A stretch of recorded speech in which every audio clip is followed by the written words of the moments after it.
Bismillahirrahmanirrahim. Assalamualaikum warahmatullahi wabarakatuh. Innal hamdalillah nahmaduhu wa nasta'inuhu wa nastaghfiruh wa na'udzu billahi min shururi anfusina wa sayyiati a'malina.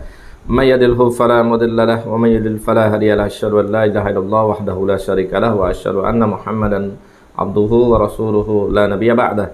Qala Allahu fil Qur'anil Karim, a'udzu billahi minasy syaithanir rajim. Bismillahirrahmanirrahim. Ya ayyuhalladzina amanu taqullaha haqqa tuqatih wa la tamutunna illa wa antum muslimun.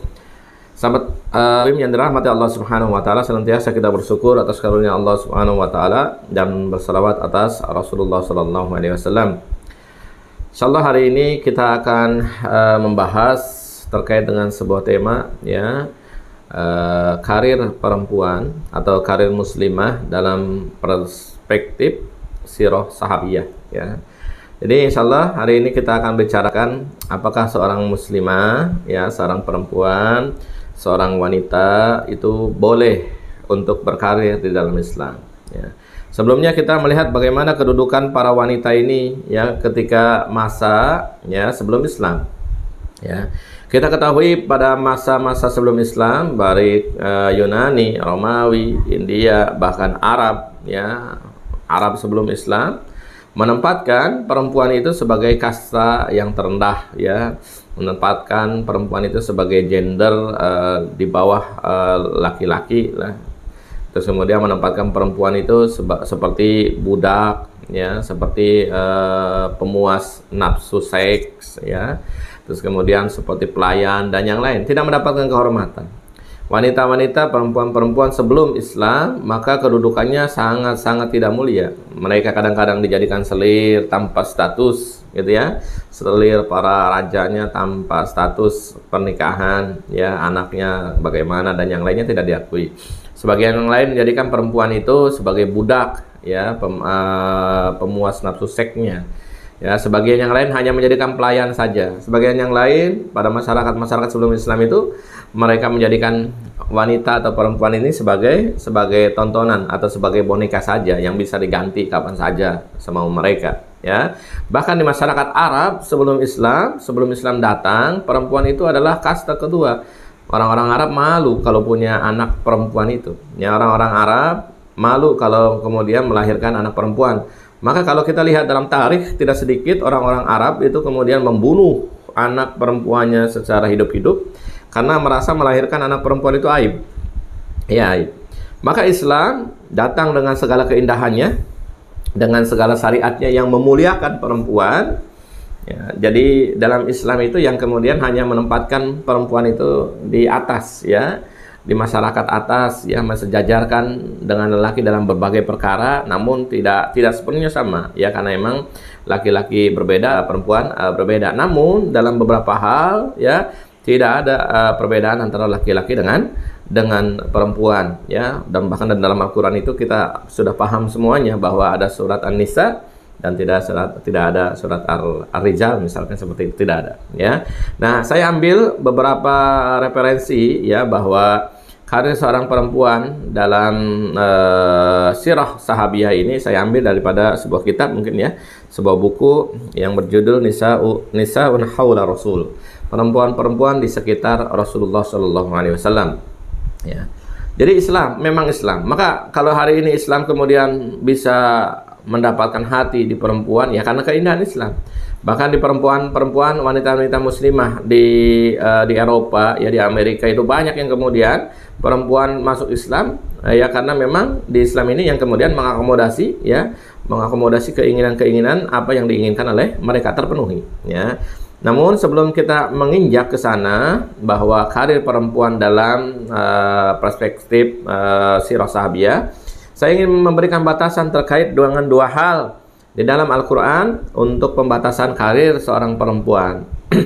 Yang pertama dalam surat Al-Ahzab, ya, Allah Subhanahu wa taala mengatakan, a'udzubillahi minasyaitonir rajim, bismillahirrahmanirrahim, wa qarna fi buyutikunna wa la tabarrajna tabarrujul jahiliyati al-ula, ya.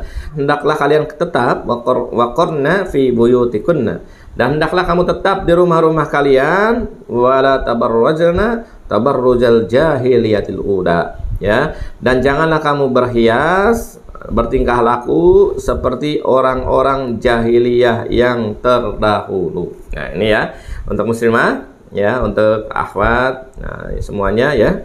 Ini penting ya, bahwa sebaik-baiknya aktivitas dikatakan dalam Al-Qur'an ini waqarna fi buyutikunna. Ya, bahwa sebaik-baiknya aktivitas itu adalah di rumah, wala tabarrajna tabarrujal jahiliyatil ula. Dan janganlah kalian berhias, bertingkah laku seperti orang-orang jahiliyah.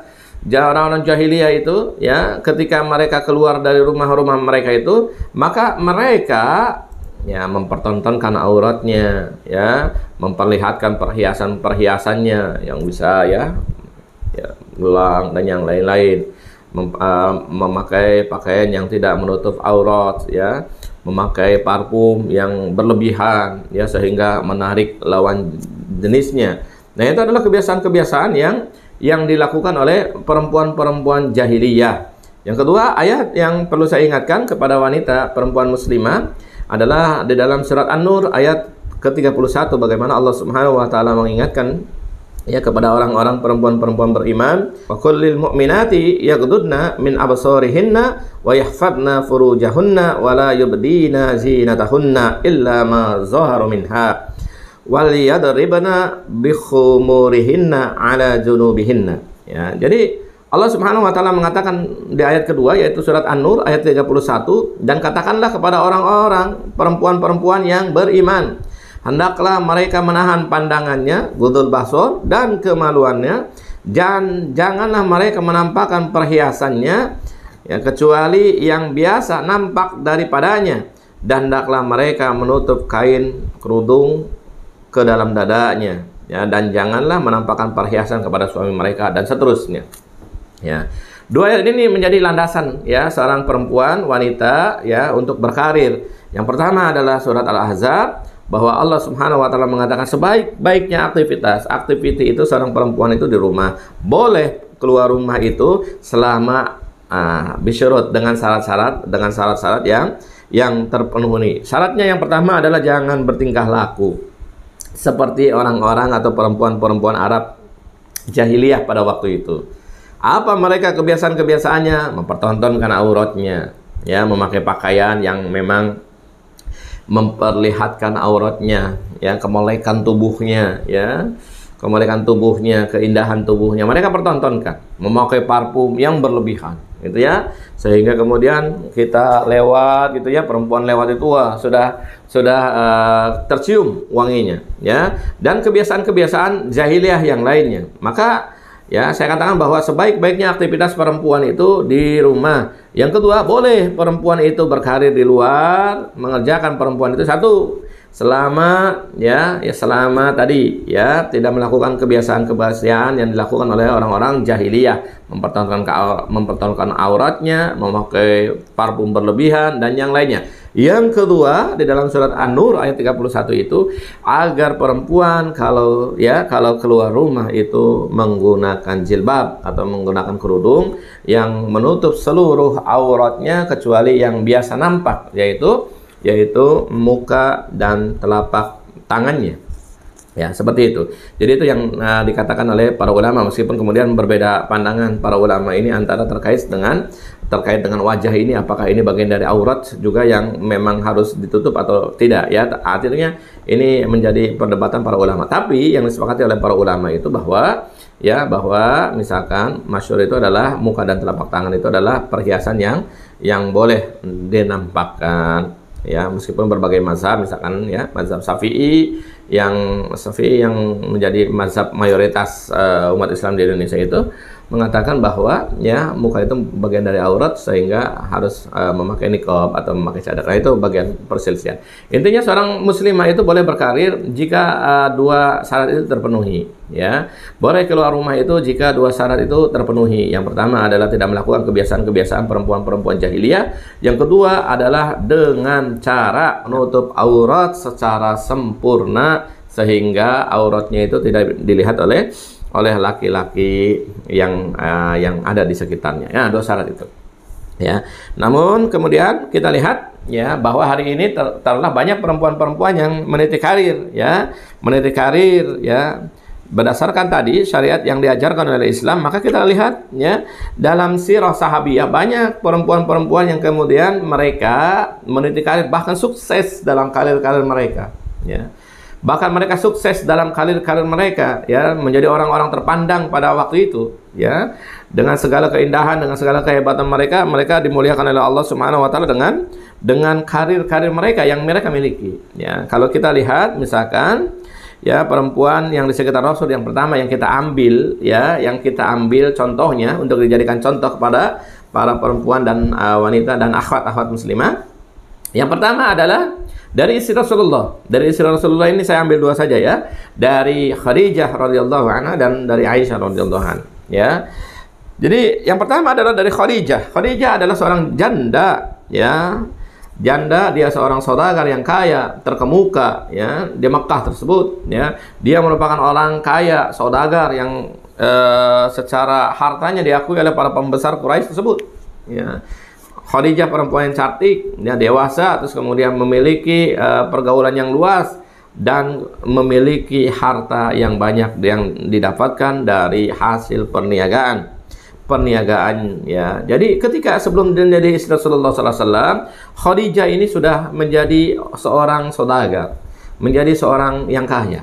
Dalam arti kalau dalam bahasa sekarang, Khadijah itu adalah seorang pengusaha ya, seorang pengusaha sukses, perempuan pengusaha sukses ya, sebelum dinikahi Rasulullah SAW. Namun ketika dia mulai melihat Rasulullah SAW dan tertarik dengan Rasulullah SAW, dengan akhlak-akhlaknya Rasulullah SAW, maka Khadijah memberikan tes terhadap Rasulullah SAW dengan menyuruh Rasulullah SAW menjualkan dagangannya ke negeri Syam yang ditemani oleh seorang asisten ya dari Khadijah, asisten pribadi Khadijah, yaitu Maisyarah ya. Dan ketika Rasulullah SAW membawa dagangan Khadijah radhiyallahu anha ya, maka kemudian kesan dan mendapatkan keuntungan yang besar, dan Khadijah senang bukan hanya karena keuntungannya tapi karena perilaku Rasulullah SAW, sehingga kemudian Khadijah melalui ya Nafisah binti Munabbih melamar Rasulullah SAW, menyampaikan keinginannya untuk menjadi istri Rasulullah SAW ya. Akhirnya dinikahi oleh Rasulullah SAW ya. Jadi sosok perempuan yang pertama yang kemudian karirnya sangat sukses dalam sirah sahabiyah adalah Khadijah radhiyallahu anha ya. Jadi Khadijah ada pengusaha sukses ya, yang semua kesuksesannya itu diperuntukkan setelah menjadi istri Rasulullah SAW, setelah menjadi istri Nabi ya, Nabi Muhammad SAW, maka seluruh kekayaannya dipergunakan untuk dakwah Islam, untuk membiayai dakwahnya Rasulullah SAW. Kita kenal bahwa dalam perjalanan sirah, orang yang masuk Islam itu minat du'afa, fakir, miskin, yatim, dan yang lainnya yang memang tidak punya kedudukan pada waktu itu di masyarakat Arab. Sehingga Rasulullah datang kepada mereka, kalau dalam bahasa sekarang mah ya, memberikan santunan ya, makanya mereka memberikan kebutuhan hidup mereka dari harta-harta Khadijah ya, dipergunakan untuk dakwah Islam, sehingga orang-orang masuk Islam macam Bilal bin Rabah dan yang lainnya, orang-orang yang termarginalkan dalam kasta pada waktu itu, dalam kedudukan pada waktu itu masyarakat musyrikin Mekah, maka mereka lah orang-orang yang kemudian masuk Islam pertama kali dan menguatkan Islam.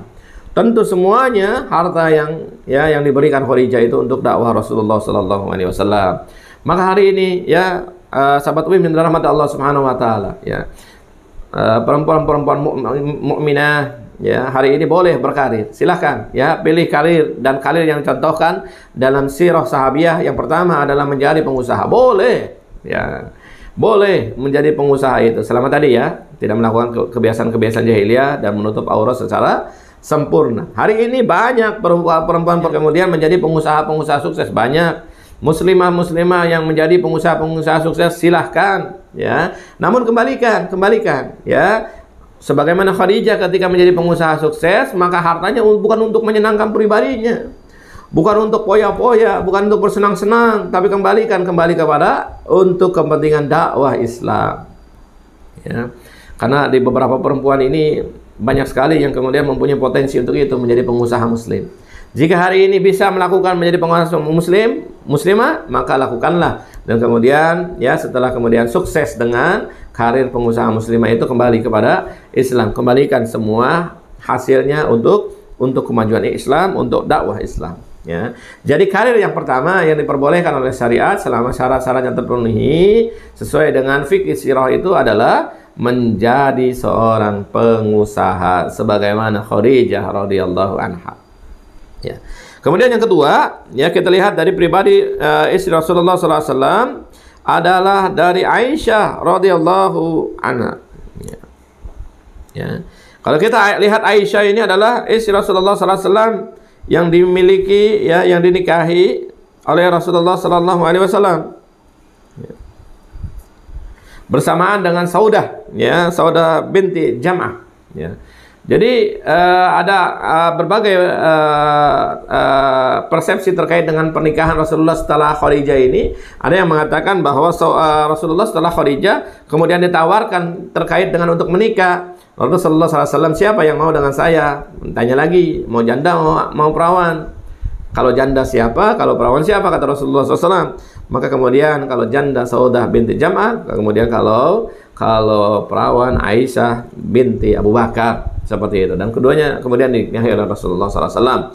Namun dalam diri Aisyah radhiyallahu anha ini terdapat ini, ya, terdapat pribadi yang sangat luar biasa.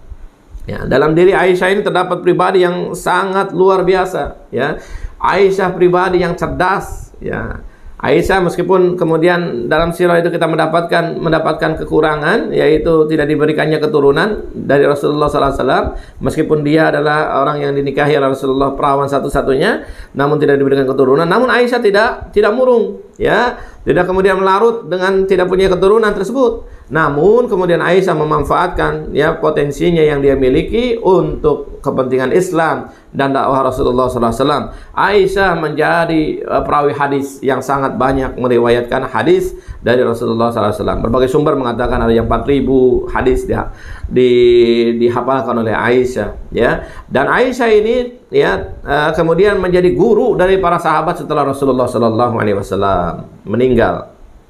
Ya. Aisyah menjadi guru dari para sahabat setelah Rasulullah SAW meninggal. Ketika Rasulullah SAW sudah meninggal, kemudian para sahabat terkait dengan sebuah masalah, mereka tidak mendapatkan keterangan, ya, apakah Rasulullah melakukan apa terkait dengan perkara ini. Maka kemudian mereka datang kepada Aisyah radhiyallahu anha dan menanyakan terkait dengan hal ini. Maka Aisyah berkata, qala Rasulullah sallallahu alaihi wasallam. Aisyah mengatakan telah berkata Rasulullah sallallahu alaihi wasallam seperti ini, ya. Jadi karir kedua, ya, menurut sirah sahabiyah, ya, adalah ketika kita seorang perempuan itu mampu, ya, menjadi, ya, rujukan untuk agama, ya. Hal ini misalkan rujukan agama itu adalah orang-orang yang hafal Quran. Maka karir yang kedua hari ini yang sangat menjanjikan, ya, dan sangat bermanfaat buat Islam adalah menjadi hafidhah, ya, nisa ya, nisa perempuan-perempuan muslim menjadi penghafal Quran, menjadi ahli-ahli agama dalam bidang keagamaan. Ya, menjadi ahli agama misalkan dalam bidang tafsir, perempuan dalam bidang hadis, ya, terus kemudian dalam bidang sirah maupun yang lainnya. Kita butuh, ya, ustadzah yang perempuan, ya, yang menjaga agama ini dengan segala kepintarannya, segala kecerdasannya. Maka kita membutuhkan terkait dengan, ya, muslimah yang kuat secara pemikirannya, cerdas secara pemikirannya, untuk menjaga agama ini dengan cara menghafal Al-Quran, kemudian dengan cara menghafal hadis, menguasai ilmu agama, tafsir, kemudian hadis, kemudian sirah, dan yang lain. Ya, sebagaimana pada waktu itu, ya, ada pada dalam diri Aisyah radhiyallahu anha, ya. Dan ini, ya, yang dicontohkan karir yang kedua yang ada dalam sirah sahabiyah itu adalah menjadi ahli agama, menjadi guru agama. Dan ini insyaallah sangat mulia untuk perempuan-perempuan jika sampai kemudian memiliki karir tersebut, ya. Kemudian sahabat UIM yang dirahmati Allah Subhanahu wa taala. Kemudian yang ketiga, karir yang dimiliki oleh perempuan yang menurut sirah sahabiyah, ya, kita bisa lihat dalam sosok Asma binti Abu Bakar, ya. Jadi Asma kakaknya Aisyah radhiyallahu anha, ya, selisih sekitar 15 tahun dengan Aisyah radhiyallahu anha, Ya, Asma binti Abu Bakar ini adalah orang yang turut serta dalam proses hijrahnya Rasulullah SAW, menjadi tim inti dalam suksesnya hijrahnya Rasulullah SAW dari Mekah menuju Madinah. Bagaimana Asma binti Abu Bakar itu adalah orang yang mengantarkan makanan untuk Rasulullah dan abinya Abu Bakar Siddiq tersebut di Gua Sur ketika mereka bersembunyi di kejaran daripada orang-orang musyrik yang ingin membunuh Rasulullah SAW.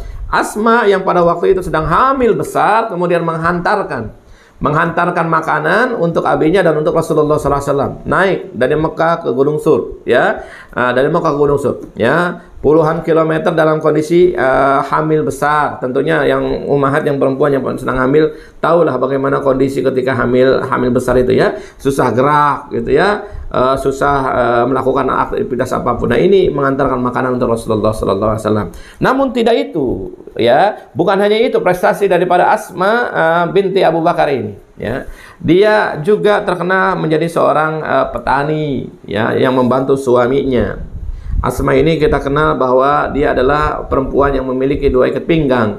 Ikat pinggang yang pertama ini kalau kita lihat dalam sirah itu adalah ikat pinggang ketika mengikat batu yang untuk menenangkan kakeknya, artinya orang tuanya Abu Bakar, yang pada proses hijrahnya Rasulullah SAW dia marah-marah karena menyangka Abu Bakar tidak meninggalkan apapun untuk dirinya hidup ketika Abu Bakar pergi bersama Rasulullah SAW. Kemudian Asma, ya, mengikatkan batu yang mengatakan bahwa inilah bekal yang dititipkan oleh Abu Bakar untuk kita semuanya. Artinya kakeknya menjadi tenang, ya. Kemudian ikat pinggang yang kedua adalah ikat pinggang yang ketika membawa hasil pertanian tersebut yang dia panen, ya, yang dia panen bersama suaminya dan kemudian dibawa ke pasar-pasar untuk dijual, ya, menjadi penghasilan keluarganya, ya. Jadi Asma binti Abu Bakar ini adalah seorang wanita tangguh, ya. Wanita kalau dalam sirah itu fisiknya kuat lah. Bahkan suaminya pun mengakui terkait dengan kuatnya fisik Asma binti Abu Bakar ini.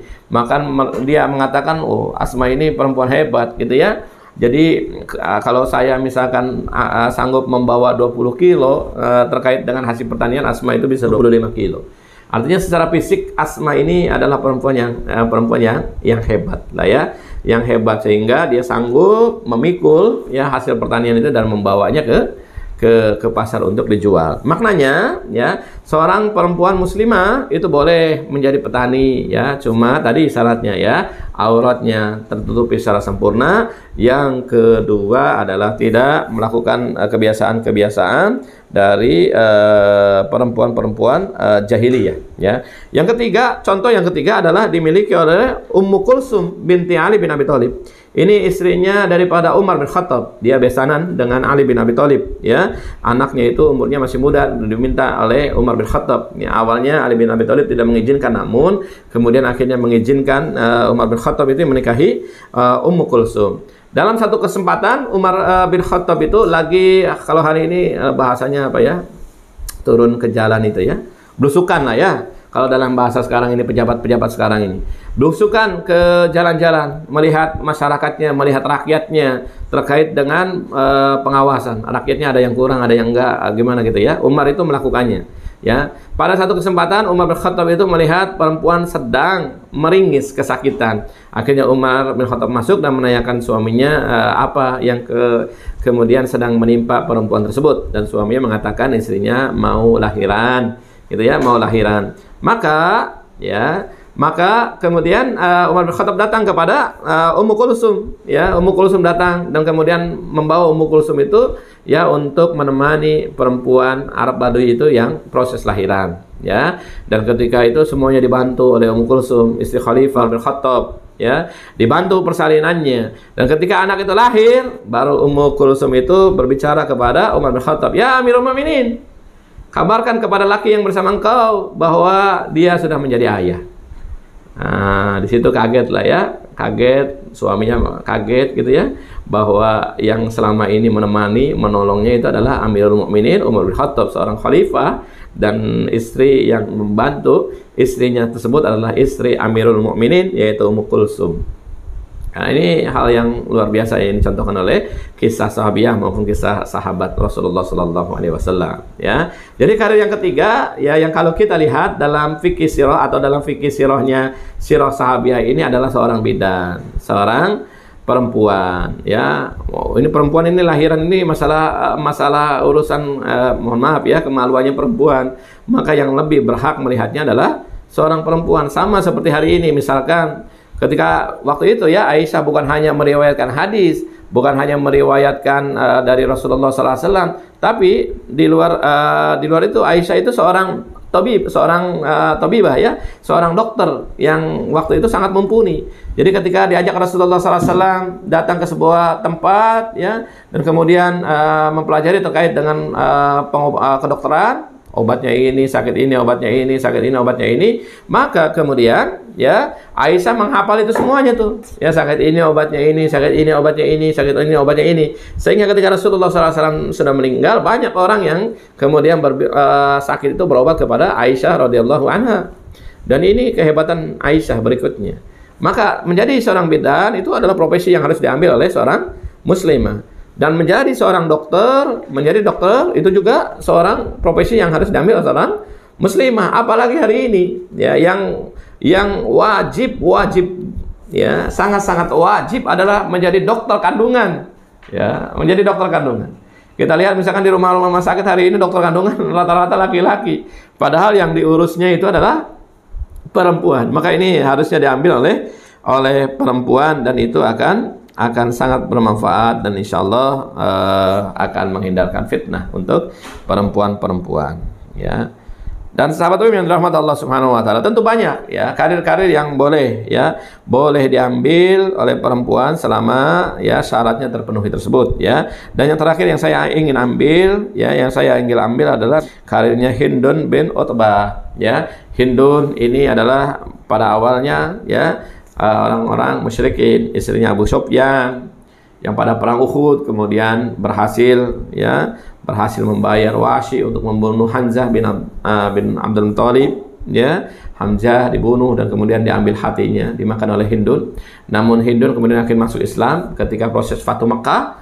Fatu Mekah ketika hari pertama penaklukan Mekah, Fatu Mekah itu Abu Sufyan masuk ke dalam Islam. Hari pertama Hindun masih belum mau masuk Islam, tapi di hari keduanya Hindun akhirnya bersahadat dan masuk Islam, meskipun secara sembunyi-sembunyi menyembunyikan mukanya, mengikrarkan syahadat kepada Rasulullah SAW karena khawatir Rasulullah SAW marah karena Hindun ini adalah dibalik terbunuhnya Hamzah bin Abdul Muthalib. Ya, namun di masa jahiliyahnya Hindun menjadi tentara, panglima perang ya, ketika pada perang Uhud misalkan ya, dia menjadi ini. Nah, begitupun ketika menjadi peperangan di dalam Islam ya, Hindun juga sama menjadi panglima dalam peperangan tersebut ya. Dan Hindun ini menjadi orang-orang yang terdepan dalam peperangan tersebut, menjadi tentara ya, menjadi tentara. Dan Hindun ya kemudian dalam setiap peperangan Hindun tidak lupa untuk senantiasa ikut dalam peperangan. Misalkan dalam perang Yarmuk kita bisa dapatkan kisah Hindun yang menjadi tentara ya, tentara yang menyemarakan kaum muslimin untuk berperang di jalan Allah Subhanahu wa taala. Nah, sahabat WIM yang dirahmati Allah Subhanahu wa taala ya, akhwatullah rahimahullah, ini diantara yang saya ingin sampaikan, kemukakan terkait dengan bolehnya seorang perempuan wanita untuk berkarir apa saja yang kemudian bermanfaat untuk kemajuan Islam dan kaum muslimin, silahkan, selama kemudian syarat dua tadi ya tidak menyerupai kebiasaan orang-orang jahiliyah, perempuan-perempuan jahilah, dan menutup aurat secara sempurna itu terpenuhi, maka perempuan itu silahkan berkarir dengan posisi apapun. Nah, posisi-posisi itu banyak disinggung oleh sirah sahabiyah. Di antaranya dalam kitab misalnya Haula Rasul, ini banyak disampaikan terkait dengan karir-karir seorang muslimah. Nah, itu yang diantara yang saya sebutkan tadi ya. Khadijah menjadi seorang saudagar atau pengusaha. Aisyah menjadi penghafal Quran, penghafal hadis, ahli agama. Selain itu Aisyah juga menjadi seorang dokter. Yang ketiga Asma binti Abu Bakar, dia menjadi seorang petani. Dan yang keempat misalkan di sini dikatakan Ummu Kulsum binti Ali bin Abi Thalib, istri Khalifah Umar bin Khattab. dia menjadi seorang bidan. Yang terakhir adalah Hind bin Utbah yang menjadi seorang tentara. Apa saja, ya, perempuan silahkan dengan segala potensinya, dengan segala kelebihannya, perempuan silahkan berkarir, ya, silahkan meniti karir di mana karir yang paling pas untuk perempuan.